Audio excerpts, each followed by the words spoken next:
got this growing belief, this idea that the Father isn't really trying to save the old man.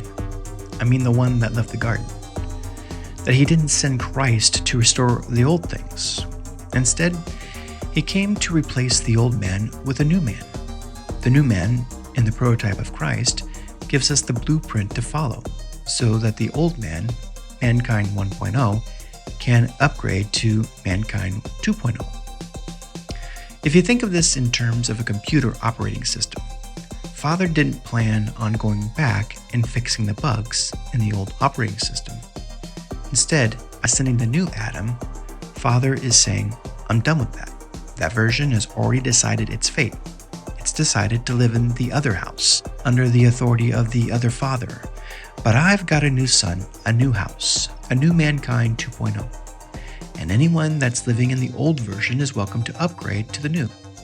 But my son, Yeshua, is the framework you have to use. This is the new program code that you need to embrace in order for this to happen. But you can reject it, you can stay with the other version, but you won't receive the benefits of the new version of mankind. And I think that's really the problem even in the church, because they don't understand, they don't get it. They think we're going to go back to the old original man in the garden and fix everything.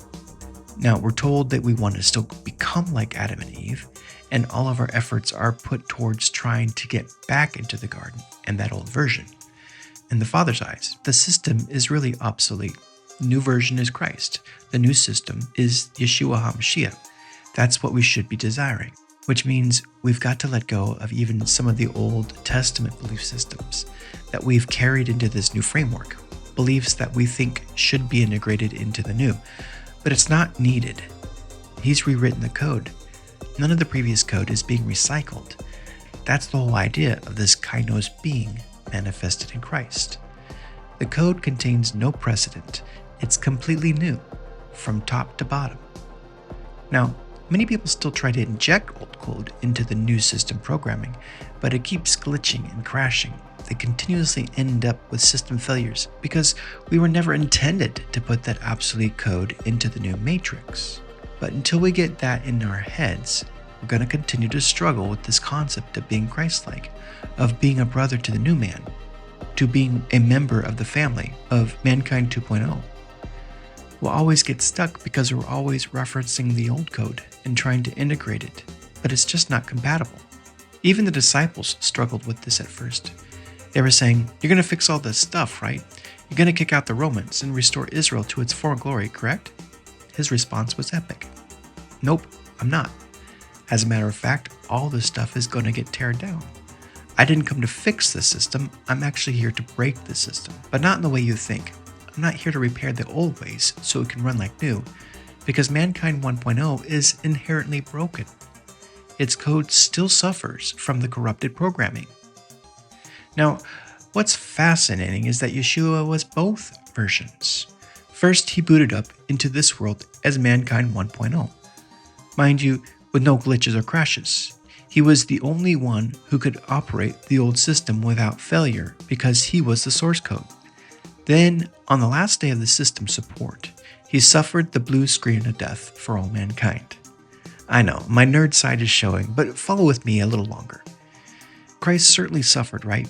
And one could say that through his crucifixion, the old system was put to death, experiencing the final crash. And then his resurrection was the system reboot that installed the new operating system, which is mankind 2.0. So today we have a choice. Yeah, you could still live in the old, obsolete mankind 1.0. Go right ahead. But Father has sundowned it. He doesn't support it anymore. There's no fixes, updates, or new features being pushed. You're still susceptible to all the different viruses and scams and all the bugs that exist out there on the old system. But you can keep running it if you want. But now through Christ, the new blueprint, we have a new system that doesn't integrate with the old system at all. You just upgrade into this new operating system, and it completely rewrites your system. Your new OS is now 2.0. The beautiful thing is the upgrade is 100% free. If people could get this idea, I think it would solve a lot of their headaches, their problems, their pain points. For example, I think it would solve all their questions about the Old Testament, putting it into a better perspective. I'm not saying throw the Old Testament out. Instead, the new perspective creates a whole different way of reading it. It becomes a book of insight and understanding about the history of the operating system that we just left.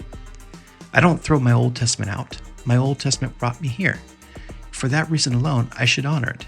Yet, you could describe the OT as a post-mortem analysis of why the old system didn't work, because it gives us an intimate look into the heart of the Father, of how he wanted to work with mankind, but because of the frailty, the glitchiness, and the bugginess of the old system, it was never going to work the way he wanted it to. It was barely hobbling along on one crutch.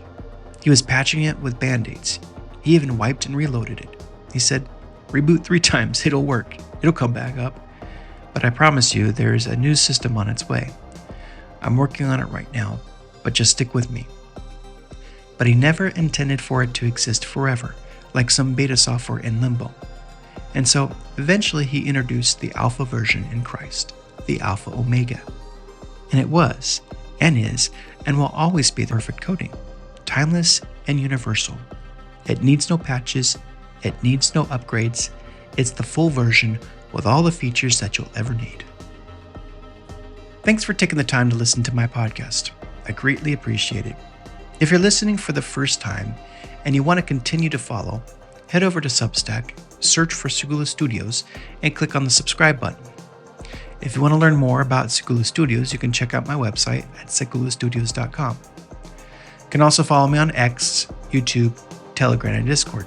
Until next time, continue to discover the you he designed you to be.